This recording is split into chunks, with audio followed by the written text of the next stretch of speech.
Hello, everyone. This is Eddie V. Hill from Bradley Road Missionary Baptist Church. I'm glad to see you guys all this evening. So tonight we're going to take a look at probably one of the most famous incidents that King Saul is famous for. And I have to ask the question, how long did it take, or when did Saul actually lose the kingdom? And it actually begins with tonight's study. So tonight we're going to be in 1 Samuel chapter 13. And I would like to read one verse to kind of get us kicked off here too. And I think that'll help set the stage for what we'll be looking at tonight. So I do want to delve right in and jump right in on our study tonight. But I do want to welcome everyone too.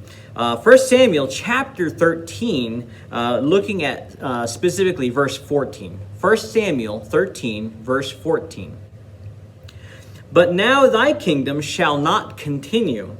The Lord hath sought him a man after his own heart, and the Lord hath commanded him to be captain over his people, because thou hast not kept that which the Lord commanded thee. And we'll see as we go through today's text, we'll see actually how the misgivings and the failure of King Saul to do the things that he should have been doing is what led to him losing the kingdom. And we'll see over again later on in a few chapters, and pretty much the rest of the book, the ups and downs of King Saul's life and where he placed his energies. So I do want to go ahead and open up in a word of prayer before we begin tonight's study. So let's go ahead and do that now.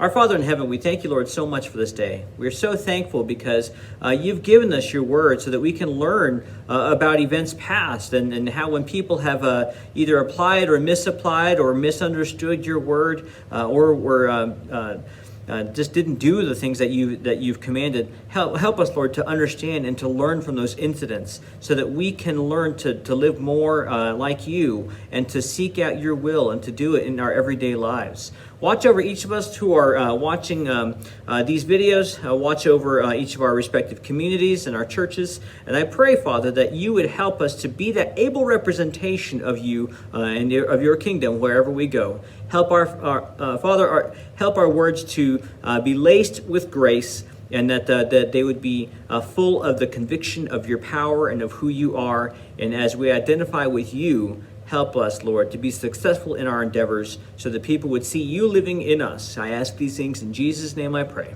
Amen. So I wanted to take a look at this because, again, we've been taking a look at leadership through the scriptures, and we're looking specifically at the kings of Israel. And this is probably the first time where we start seeing the true heart of Saul to come out.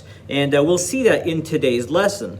The thing is that there's a lot of other detail that's going to be very important, not only for this chapter, but also for the next chapter in the coming events. But what I think we find is that the boldness that comes from King Saul after his victories in the prior chapters, where he's gone and he's helped the other cities. What we saw in 1 Samuel chapter 11, where he rescued Jabesh Gilead.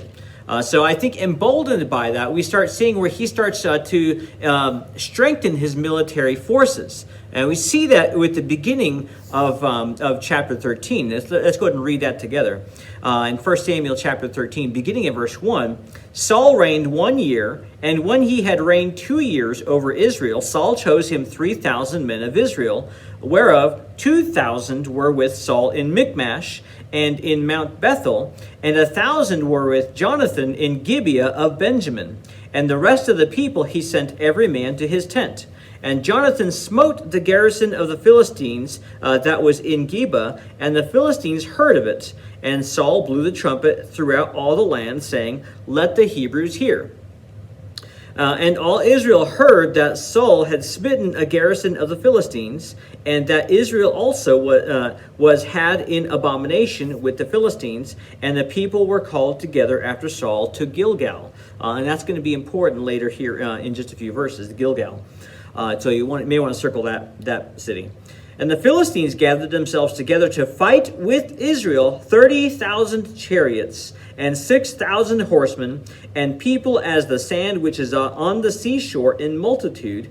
And they came up and pitched in Michmash, where he was, eastward from Beth Aven. And when the men of Israel saw that they were in a strait, for the people were distressed, then the people did hide themselves in caves and in thickets and in rocks and in high places and in pits. And some of the Hebrews went over Jordan to the land of Gad and Gilead. As for Saul, he was yet in Gilgal, and all the people followed him trembling. And he tarried 7 days according to the set time that Samuel had appointed. But Samuel came not to Gilgal, and the people were scattered from him. And Saul said, Bring hither the burnt offering to me, and peace offerings. And he offered the burnt offering. And it came to pass that as soon as he had made an end of offering the burnt offering, behold, Samuel came. And Saul went out to meet him, that he might salute him. That's another way of greeting him. Verse 11. And Samuel said, What hast thou done?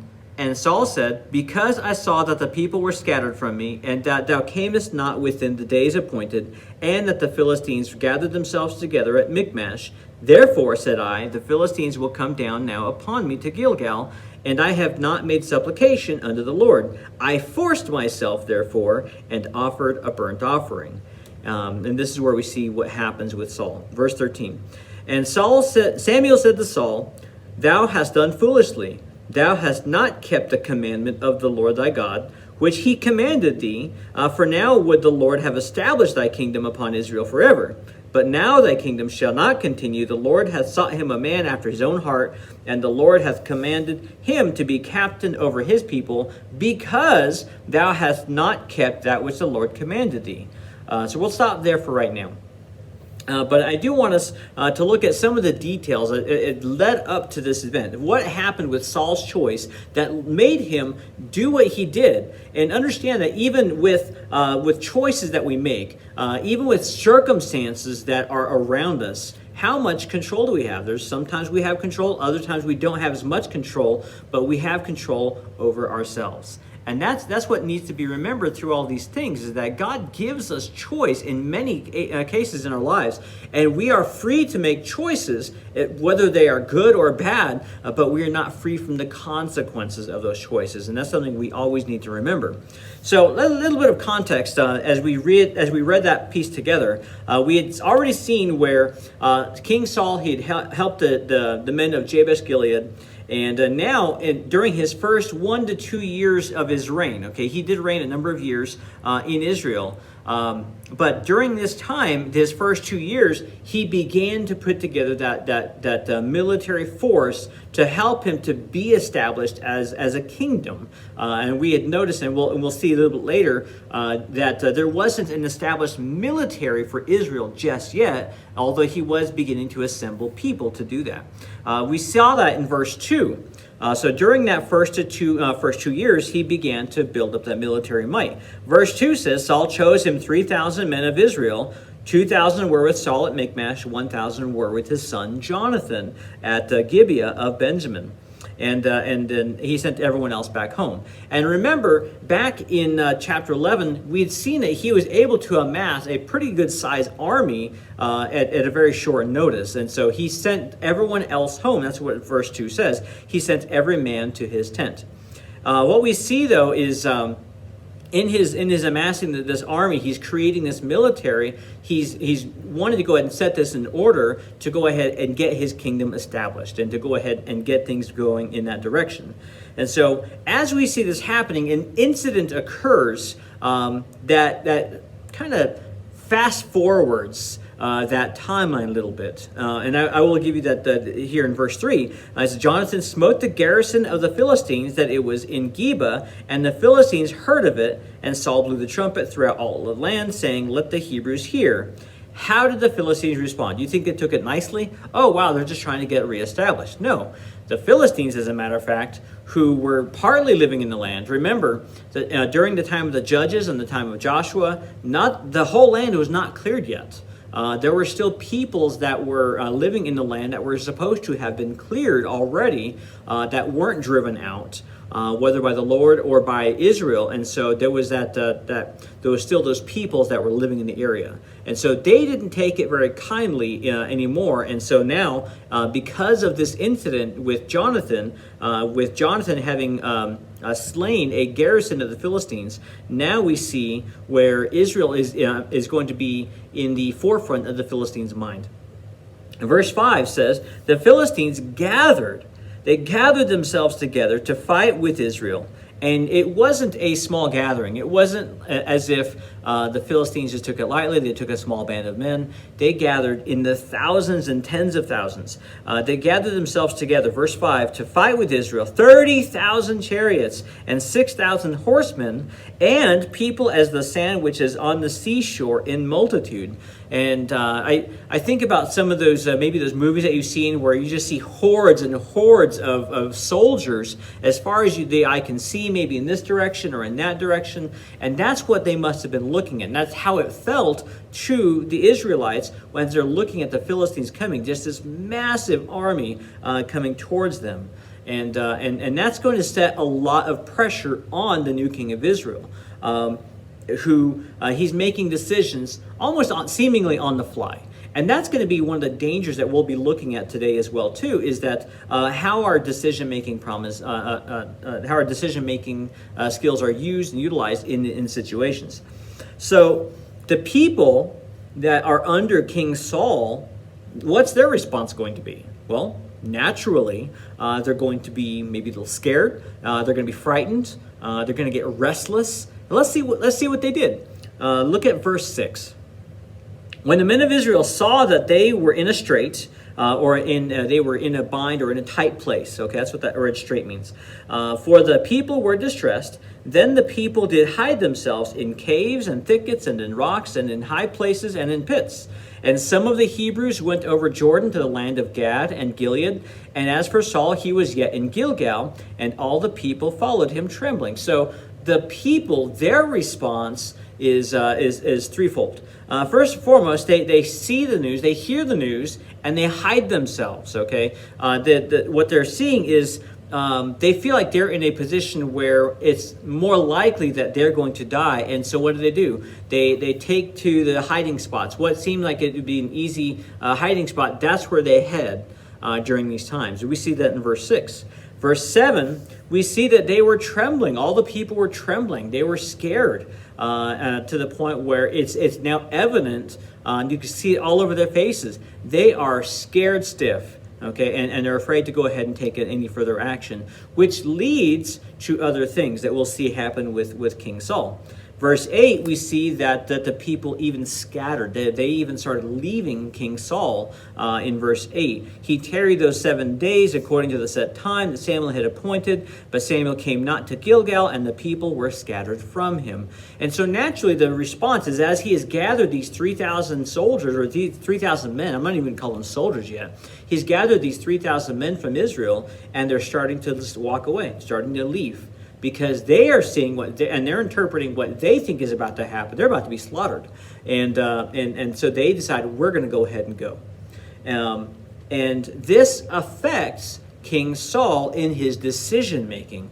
And as we were mentioning, that we're looking at leadership in terms of the kings. And so let's see what King Saul did with the following things. And so first and foremost, we see that he's at the place where he's supposed to be in verse 8. He actually was in Gilgal for 7 days, and he was supposed to be there because of the appointed time that Samuel was supposed to meet with him. Hold your place here in verse 8 and go back a few chapters to chapter 10, verse 8. So 1 Samuel chapter 10, verse 8. Now you will probably recall that when we went over this a few weeks ago, we discovered that he's going to be given 3 signs that actually will show that King Saul's reign was by God. And so this was the 3rd sign, is that he's going to have to wait for He's supposed to wait for Samuel. So look at 1 Samuel chapter 10, beginning in verse 8. He says, "And thou shalt go down before me to Gilgal." That's important. Remember, that's where he was supposed to be. "In Gilgal, and behold, I will come down unto thee to offer burnt offerings and to sacrifice sacrifices of peace offerings. 7 days shalt thou tarry till I come to thee and show thee what thou shalt do." And that is where we find King Saul. King Saul is actually at the place where he's supposed to be, and it says that he was supposed to tarry there, or in other words, wait for Samuel to get there, and he was supposed to do these things. He's supposed to offer sacrifices, offer burnt offerings, and then he's supposed to show Saul what his next steps are. So by the time we get back to chapter 13 in verse 8, we see Saul, at least he's at the place, okay? But I want you to understand that partial obedience is still disobedience. Let me repeat that. Partial obedience is still disobedience. And that's exactly where we find King Saul, is that he was at the right place, and yet he still fell short on a couple of different situations here.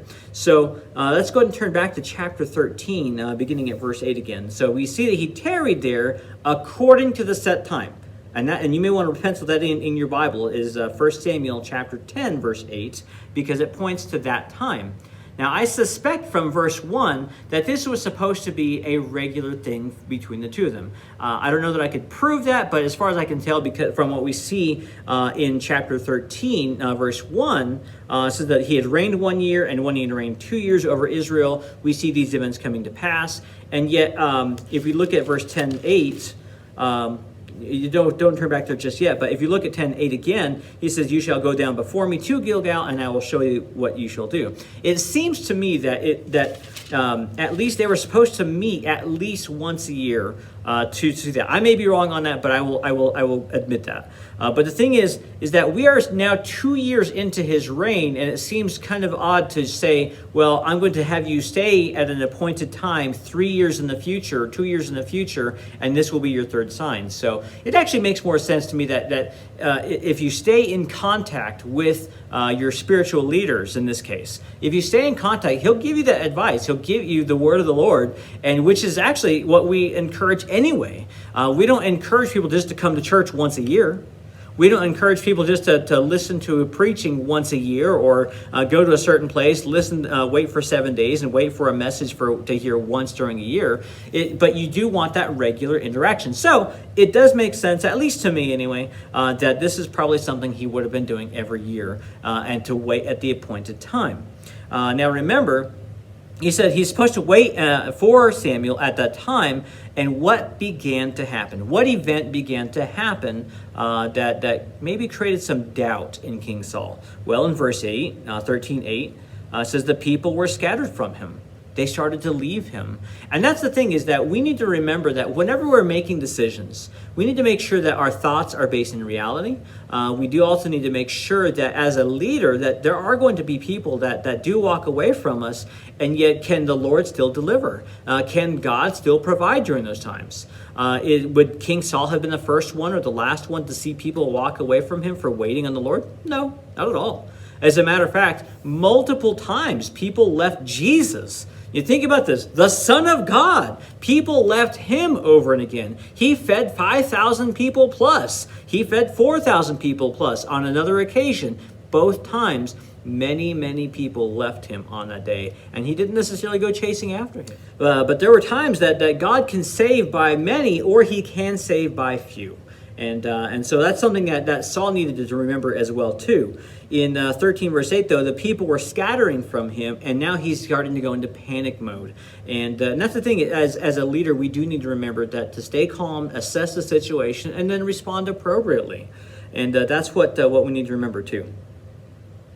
So what does he do? He actually begins to take actions into his own hands. And that's where we pick up in verse 9 that Saul said, "Bring hither the burnt offering to me, and peace offerings," and he offered the burnt offering. Now his panic was twofold. The people are leaving, and Samuel's not there yet. And what was Samuel's role supposed to be? Well, as we saw in the last chapter, his goal was to pray for the people. his goal was to teach them the good and the right way, according to chapter 12, verse 23. That was what he was going to be doing during that time. And yet, he's not there. And as we see that as soon as he's done making the offering, who shows up? Well, it's Samuel, the prophet Samuel. And the thing is that for Saul's lack of patience, Samuel did approach, and he did get there at the right time. The thing is that because he's now worried about the people scattering, he's now worried about the Philistines who are gathering around them, and he's worried that now he has to take action into his own hands. And that creates a problem as a leader, that we have to learn to trust the people around us. Yes, I understand that action can change some things, but there are some times when it comes to the things of God that we do need to wait on him. And that's very important, and we'll see a little bit more about that situation, what's going on there.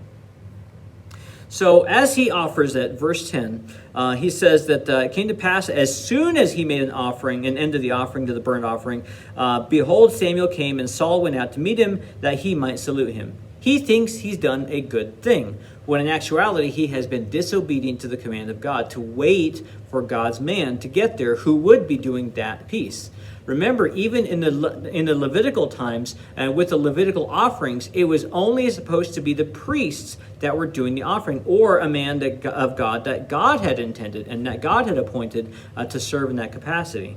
And it's important that we recognize, is it God's choice? Was it God's selection to be able to do that? In this case, it was Samuel that was authorized to be able to offer the offerings, not King Saul. It wasn't his place. The thing is, though, is that Samuel says in verse 11, what hast thou done? And Saul said, because I saw that the people were scattered from me, and thou camest not within the days appointed. He did actually. And that the Philistines gathered themselves together at Michmash. Therefore said I, the Philistines will come down now upon me to Gilgal, and I have not made supplication unto the Lord. I forced myself, therefore, and have offered a burnt offering. Samuel said to Saul, thou hast done foolishly, and thou hast not kept the commandment of the Lord thy God, which he commanded thee. For now would the Lord have established thy kingdom upon Israel forever. But now thy kingdom shall not continue. The Lord hath sought him a man after his own heart. And that happens because of his partial obedience. He was only where he was supposed to be. He didn't wait as long. He let his circumstances dictate what his next actions were, instead of waiting on instructions from the Lord. And something else to consider is that even with all this, in being told that, by the way, your kingdom is now being taken from you and being given to a man who is your neighbor, essentially, we have to understand that King Saul didn't respond. He was actually silent in his response. Look at verse 15. So after Saul is told by Samuel, your kingdom's being taken away from you, look at the response. And verse 15, and Samuel arose and got him up from Gilgal unto Gibeah of Benjamin, and Saul numbered the people that were present with him, about 600 men. And Saul and Jonathan his son and the people that were present with him abode in Gibeah of Benjamin, but the Philistines encamped in Michmash. So here's the thing, is that even with what he has just been told, did he respond? Did he ask for forgiveness? Did he apologize to God? Did he apologize to Samuel for his impatience? Nope. Samuel gets up, he walks away, he doesn't, and Saul does absolutely nothing. He's silent in his response, except he numbers the people. And now understanding, by taking the number of the people, what is he concerned with? He's still looking at the physical. He's still looking at, hey, how many people do I have to take on this Philistine army? He's not looking at the spiritual, and he's only looking at the physical. He's only looking at the physical kingdom, and we see that he's beginning to establish a new pattern of disobedience against the Lord. And that's a really bad position to operate from, because you start making bad decisions, and those bad decisions lead to even worse outcomes, okay? And that's something we need to remember for later as well. But make a note of that. So Saul and Jonathan, his son, the people that were present with them abode in Gibeah. This is verse 16 of Benjamin. But the Philistines encamped in Michmash, and the spoilers came out of the camp of the Philistines in 3 companies. They split up now. One company turned unto the way that leadeth to Ophrah, unto the land of Shual, and another company turned to the Beth Horon, and another company turned to the way of the border that looketh to the valley of Zeboim, toward the wilderness. Now, There was no smith found throughout all the land of Israel, for the Philistines said, lest the Hebrews make them swords or spears. But all the Israelites went down to the Philistines to sharpen every man his share in his coulter and his axe and his mattock. And they had a file for the mattocks and for the coulters and for the forks and for the axes and to the sharpen of the goads. So it came to pass in the day of battle that there was neither sword nor spear found in the hand of any of the people that were with Saul and Jonathan, but with Saul and with Jonathan, his son, there was there found. And the garrison of the Philistines went out to the passage of Michmash. So here's what we need to pick up from what we've just read. Not only did the people, were they scattering, but they also only had farm implements. Their only weapons were plowshares. They had an axe. They might have a plowshare. They might have a scythe. They might have things that were helping them around the farm. Okay, they had goads. But again, these aren't exactly weapons of war. These are things that you are going to see around the farm to help you to manage those things around the farm. But these are not necessarily weapons, and that's what we see over and again. That I think King Saul is also looking at the fact that maybe they don't have as many weapons as they say. In Joel 3:10, I'm not going to read it, but I'll put it down here in the reference. You can look it up later. But Joel 3:10 talks about turning your plows to swords. And so what they were doing is they were taking and what implements that they did have, they were actually filing those for at least giving them a chance for a fighting chance for a weapon.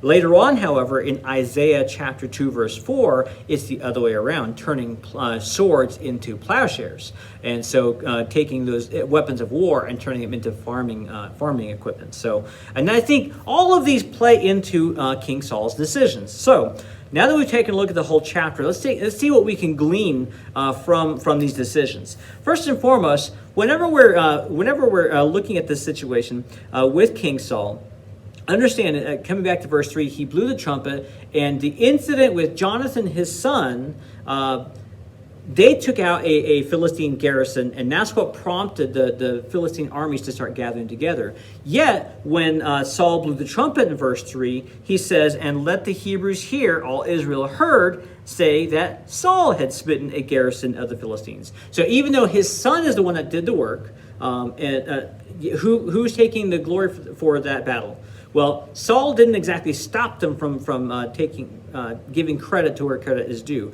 He exacted that credit for himself. And even if he didn't mean to do it, he didn't exactly stop it. Which reminds us that we need to make sure that as we're making decisions and as we're trying to lead our people, that we're not giving them misinformation.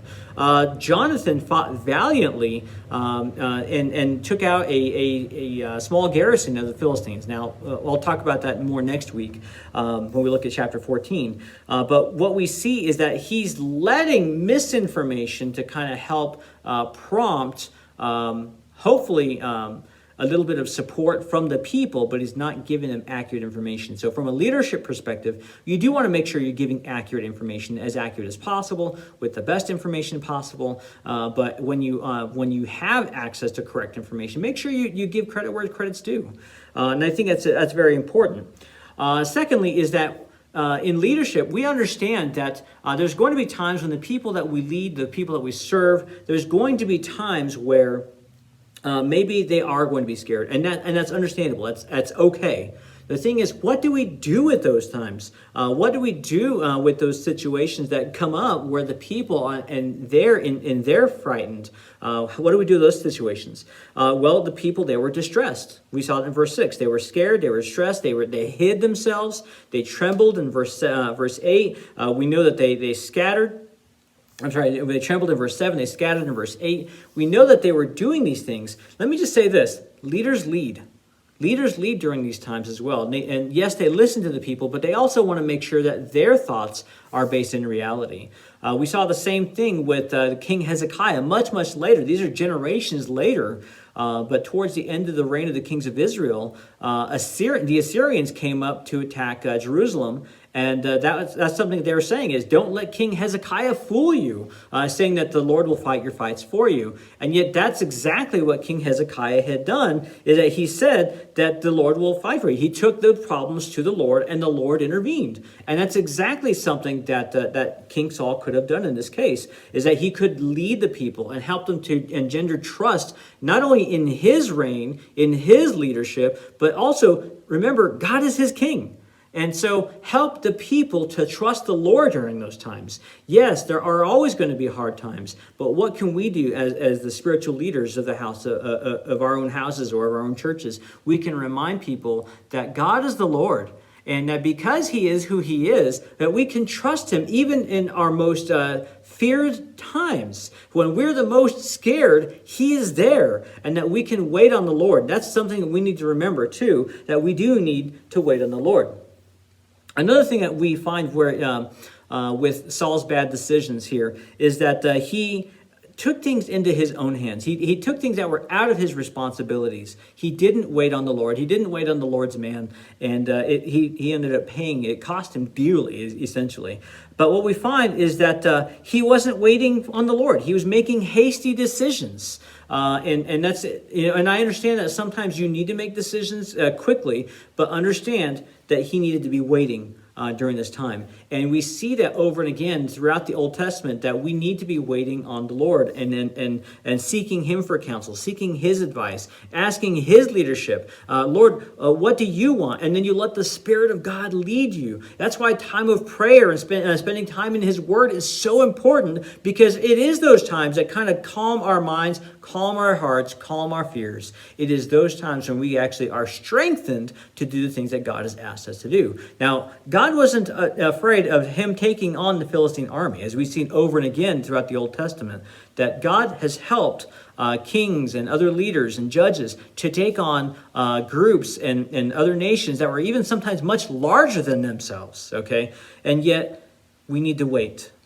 We need to learn to wait on the Lord and not be so quick to make those hasty decisions, okay?